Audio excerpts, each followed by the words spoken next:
નમસ્કાર આંગણવાડી કર્મચારી બહેનો, સ્વાગત છે તમારું આપણી આ યુટ્યુબ ચેનલમાં જેનું નામ છે ગુજરાતી જીકેની જમાવટ।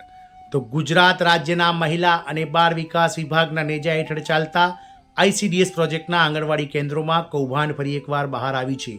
તો આજના આંગણવાડી સમાચારમાં આપણે જાણીએ કે આંગણવાડી જે કૌભાંડ છે તેમાં બાળકોના ખોરાક અને યુનિફોર્મ સહિતના કુલ કેટલા કરોડ રૂપિયા અધિકારીઓએ વાપર્યા નહીં અને ઓડિટમાં જે છે તેનો ઘટસ્ફોટ થયો છે તેને લઈ અને આજના આંગણવાડી સમાચારમાં આપણે ઉપલબ્ધ છીએ।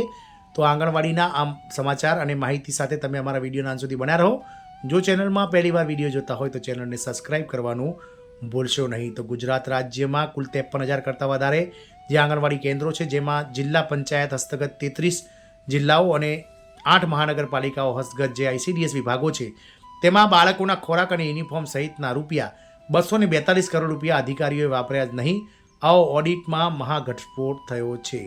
તો ભારત સરકારના ઓડિટે ગુજરાતની બાળ વિકાસ યોજનામાં ભીષણ નાણાકીય અનિયમિતતાઓ અને સંપૂર્ણ લાપરવાહીનો પર્દાફાશ કર્યો છે। આ અહેવાલ મુજબ બાળકોના ખોરાક, યુનિફોર્મ અને આંગણવાડી બાંધકામ માટે આવેલા 242.39 કરોડ રૂપિયાનો ઉપયોગ જ નહોતો થયો। આ પૈસા જિલ્લા અને તાલુકા વિકાસ અધિકારીઓના જાહેર ખાતાઓમાં જ પડ્યા રહ્યા હતા। ભાસ્કરે ઓડિટમાં લેવામાં આવેલા જિલ્લાઓ અને તાલુકાઓનું પુનઃ પરીક્ષણ કર્યું। ઓડિટરે 7 જિલ્લાઓ અને 12 તાલુકાઓના નમૂનામાં સમાવેશ કર્યું હતું। તપાસ દરમિયાન જાણવા મળ્યું કે મોટાભાગના કામો હજી બાકી છે અને આંગણવાડીઓ હજુ પણ જર્જરિત સ્થિતિમાં છે। તેનાથી પણ ગંભીર બાબત એ છે કે મહિલા અને બાળ વિકાસ વિભાગ એટલે કે WCD વિભાગે કેન્દ્ર સરકારને ખોટા ઉપયોગ પ્રમાણપત્રો આપ્યા હતા। વિભાગે 69.73 કરોડ રૂપિયા ખર્ચાઈ ગયાનો દાવો પણ કર્યો હતો, જ્યારે વાસ્તવિકતામાં આ પૈસા ફક્ત ખાતાઓમાં પાર્ક કરવામાં આવ્યા હતા।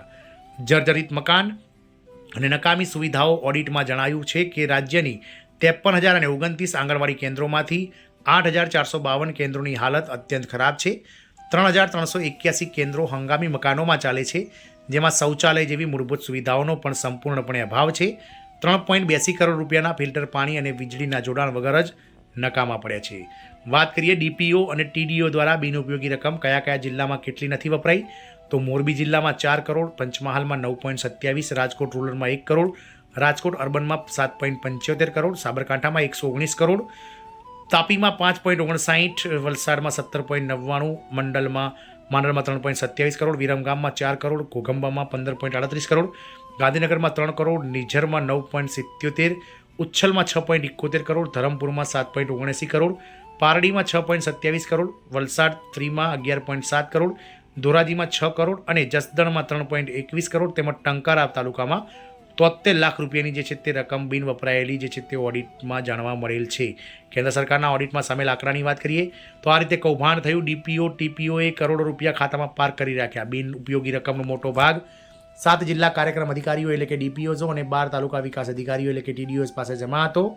આ અધિકારીઓએ દર વર્ષે નવા બજેટની માંગ કરતી વખતે ગયા વર્ષમાં બાકી રહેલા ભંડોળની જાણકારી આપી જ નહોતી, જેથી ભંડોળની આ ગેરવ્યવસ્થા ચાલુ રહી હતી। આમાં આંગણવાડી કર્મચારીઓ જે છે તેઓ અલગ અલગ સુવિધાઓ માટે સરકાર અને અધિકારીઓ પાસે પૈસા માગી રહ્યા છે, જ્યારે કેન્દ્ર સરકારમાંથી આવેલા 242 કરોડ રૂપિયા જે વણ વાપર્યા જે છે તે અધિકારીઓના ખાતામાં જ પડ્યા રહ્યા છે। આથી ગુજરાતમાં આંગણવાડી જે અધિકારીઓ છે અને આંગણવાડી કર્મચારીઓમાં રોષની લાગણી ફેલાઈ છે, કારણ કે ગુજરાતમાં ઘણા ખરા આંગણવાડી કેન્દ્રો છે તે પ્રાથમિક સુવિધાના અભાવે ચાલી રહ્યા છે અને કર્મચારીઓ નવા આંગણવાડી કેન્દ્રો વસાવવા સાથે જે સુવિધાઓ આંગણવાડી કેન્દ્રોમાં પ્રાથમિક જોઈએ છે તેને લઈને અધિકારીઓ સામે વારંવાર લડત લડી રહ્યા છે, પરંતુ અધિકારીઓ ગ્રાન્ટ ના હોવાના બહાના કાઢે છે। જ્યારે હાલમાં ઓડિટમાં સામે આવ્યું છે કે ગુજરાત રાજ્યમાં 242 કરોડ રૂપિયા જે છે તે વણ વાપર્યા પડ્યા રહ્યા છે। જય હિન્દ, અસ્તુ।